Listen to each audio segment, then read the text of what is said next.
Երեք կեսօրից Վանաձորի Փամբակ գետում որոնվող երկու հարազատ քույրերը, մեկը 13, մյուսը 7 տարեկան, դեռևս չեն հայտնաբերվել։ Երեխաները բռնի տեղահանված արցախցիներ են։ Այս մասին գրել է Նորություններ Արցախից Facebook-յան էջը։ Տեղում հավաքվածները տարբեր վարկածներ են նշում, թե ինչպես կարող էին երեխաները հայտնվել գետում։ Նրանցից մեկը նշում է, որ մարդիկ լսել են, որ գետն ընկնող երեխան գոռացել է. «Մամա ջան, օգնեք»։ Այս մասին հայտնում է Վանաձորի բնակիչներից մեկը։ Մյուսն էլ նշում է. «Խողովակի վրայով անցնելիս փոքր քույրը ընկել է գետը, մյուսն էլ փորձել է օգնել, ինքն էլ հետն է ընկել»։ Ահա այսպիսի դաժան պատմություն է տեղի ունեցել երեկ, իսկ ինչի արդյունքում քույրերը դեռևս չեն հայտնաբերվել։ Հիշեցնենք, որ ավելի վաղ հայտնել ենք։ Առեղծվածային դեպք է տեղի ունեցել Լոռու մարզում ժամը 14:15-ի սահմաններում ՀՀ ներքին գործերի նախարարության փրկարար ծառայության Լոռու մարզային փրկարարական վարչությունը հազանգ է ստացվել քաղաքացիների կողմից, որ Վանաձոր քաղաքի Առափնյա փողոցի 3-րդ հատվածում երեխան ընկել է Փամբակ գետը։ Ինչպես դեպքի վայրից հայտնում է ֆոտոլրագրող Գագիկ Շամչյանը, ժամանել են Լոռու մարզային փրկարարական վարչության եւ Վանաձորի հրշեջ փրկարարական ջոկատներից մի քանի մարտական հաշվարկ։ Մարզային փրկարարական վարչության պետ Սերոբ Գաբրիելյանի գլխավորությամբ ժամանել են նաեւ ՀՆԳ ոստիկանության պարեկային ծառայության Լոռու մարզի գումարտակի պարեկները գումարտակի հրամանատար Ավետիք Նիկողոսյանի գլխավորությամբ։ Ժամանել են նաեւ ՀՆԳ ոստիկանության համայնքային ոստիկանության գլխավոր վարչության Տարոնի բաժնի մեծ թվով համայնքային ոստիկաններ բաժնի պետի ժամանակավոր պաշտոնակատար Վահրամ Խաչատրյանի գլխավորությամբ։ Այս պահին մեծ թվով քաղաքացիներ, փրկարարներ, պարեկներ ու համայնքային ոստիկաններ որոնողական աշխատանքներ են իրականացնում։ Դեպքի վայրում հավաքված մի քանի քաղաքացիներ նշում էին, որ երեխան մոտ 15 տարեկան աղջիկ է եւ կահականատեսով տեսել է, թե ինչպես է նա ընկնում գետը։ Այս պահին իրավապահներն այդ քաղաքացու հետ աշխատանքներ են իրականացնում։ Պարզում են նաեւ, թե մոտակա տներից կորած երեխա կա, թե ոչ։ Ավելի ուշ ֆոտոլրագրողը հայտնում է, որ փրկարարները, պարեկներն ու ոստիկանները հայտնաբերել են կորած երեխայի մորը։ Պարզվել է նաև, որ 13-ամյա երեխան եղել է իր 7-ամյա քրոջ հետ, եւ հիմա երկուսն էլ չկան։ Այս պահին ցավոք կարծես թե հաստատվում է հայտարարությունը, որ 2 հոգի են ընկել գետը։ Առեղծվածային ու ողբերգական դեպք է տեղի ունեցել Երևանում։ Ժամը 15:50-ի սահմաններում ներքին գործերի նախարարության, ոստիկանության, քրեական ոստիկանության գլխավոր վարչության, Երևանի քրեական վարչությունում եւ ՀՀՆԳ ոստիկանության, համայնքային ոստիկանության գլխավոր վարչության Մաշտոցի բաժնում օպերատիվ տեղեկություններ են ստացվել, որ Կիևյան կամրջի տակ Հրազդան գետում լի կա։ Ինչպես հայտնում է ֆոտոլրագրող Գագիկ Շամչյանը, դեպքի վայր են ժամանել Երևանի քրեական ոստիկանության ծառայողները, վարչության պետ Հայկ Հարությունյանի, ոստիկանության Մաշտոցի բաժնի հերթապահ խումբը, բաժնի պետի եւ տեղակալ Գևորգ Պողոսյանի գլխավորությամբ։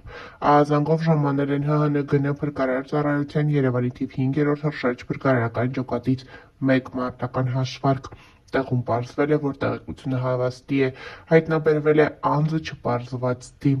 Տեղի ունեցածը դժբախտ պատահար է ինքնասպանություն, թե սպանություն, պարզվում է։ Ավելի ուշ հայտնի դարձավ, որ հայտնաբերված դիակը Միխայիլ Դ-ն է, ով 1 ամիս շարունակ անհետ կորած էր համարվում եւ ոստիկանությունը փնտրում էր նրան։ Հունվարի 12-ին ողբերգական դեպք է տեղի ունեցել Շիրակի մարզում ժամը 14:20-ի սահմաններում ներքին գործերի նախարարության, ոստիկանության, քրեական ոստիկանության գլխավոր վարչության Շիրակի մարզի քրեական վարչությունում, ՆԳՆ ոստիկանության, պարեկային ծառայության Շիրակի մարզի գումարտակում եւ ՆԳՆ ոստիկանության, համայնքային ոստիկանության գլխավոր վարչության Արտիքի բաժնում օպերատիվ տեղեկություններ են ստացվել, որ Արտիք քաղաքի Խանջյան փողոցի տներից մեկի բակում տղամարդու դի կա։ Ինչպես հայտնում է ֆոտոլրագրող Գագիկ Շամչյանը, տեղում պարզվել է, որ ստացված օպերատիվ տեղեկությունը հավաստի է։ Նշված փողոցի 8 հասցեի մոտ քրեական համայնքային ոստիկաններն ու պարեկները հայտնաբերել են Արտիք քաղաքի բնակիչ 64-ամյա Հովհաննես Ղ-դին։ Դեպքի փաստով քննչական բաժնում նախաձեռնվել է քրեական վարույթ, որտեղ էլ պարզում են տան սեփականատիրոջ ինքնությունը։ Ֆոտոլրագրողի տեղեկություններով մահացածը եկել էր նշված տուն, որպեսզի վնասված բետոնե ծածկը հեռացներ, սակայն այն փլուզվել է նրա վրա, ինչն էլ դարձել է մահվան պատճառ։ Հունվարի 9-ին սպանություն և սպանության փորձ է տեղի ունեցել Կոտայքի մարզում, ինչպես հայտնում է ֆոտոլրագրող Գագիկ Շամշյանը, ներքին գործերի նախարարության, ոստիկանության, քրեական ոստիկանության գլխավոր վարչության, Կոտայքի մարզային վարչությունում օպերատիվ տեղեկություններ են ստացվել, որ երկու քաղաքացի դանակահարված տեղափոխվել են Չարենցավան բժշկական կենտրոն, որտեղ մեկը գիտակցության չգալով մահացել է։ Այս պահին հիվանդանոց են ժամանել քրեական ոստիկանության ծառայողներն ու ոստիկանության Չարենցավանի բաժնի հերթապահ խումբը։ Տեղում բժիշկները իրավապահներին հայտնել են, որ վիրավորն ի վիճակի չէ կատարվածի մասին բացատրություն տալու, քանի որ գտնվում է վիրահատարանում։ Այս պահին քրեական և համայնքային ոստիկանները պարզում են դեպքի վայրը, մահացածի և վիրավորի ինքնությունը։ Գագիկ Շամշյանի տեղեկություններով մահացածը Կոտայքի մարզի բնակիչ 23-ամյա Սեյրան Խալաֆյանն է։ Հունվարի 9-ին ողբերգական դեպք է տեղի ունեցել Արարատի մարզում ժամը 12:10-ի սահմաններում ՀՀ ներքին գործերի նախարարության, ոստիկանության, համայնքային ոստիկանության գլխավոր վարչության ԲԴ-ի բաժնում օպերատիվ տեղեկություն է ստացվել, որ Արալես գյուղում Երևան 6-ի երթուղին սպասարկող ավտոբուսի մեջ տղամարդու տիկը, ինչպես հայտնում է ֆոտոլրագրող Գագիկ Շամշյանը, ժամանել է ոստիկանության ԲԴ-ի բաժնի օպերատիվ խումբը բաժնի պետ Արմեն Մկրտչյանի գլխավորությամբ։ ԲԴ-ի համայնքային ոստիկաններն ու պարեկներն ավտոբուսի սրահում հայտնաբերել են Արարատի մարզի բնակիչ 72-ամյա Վալոդ Մոհիդին։ Դեպքի փաստով ԲԴ-ի քննչական բաժնում նախաձեռնվել է քրեական վարույթ արտաքին զննությամբ, դիակի վրա բռնության հետքեր չեն հայտնաբերվել։ Ըստ նախնական տեղեկությունների տղամարդը հանկարծամահ է եղել։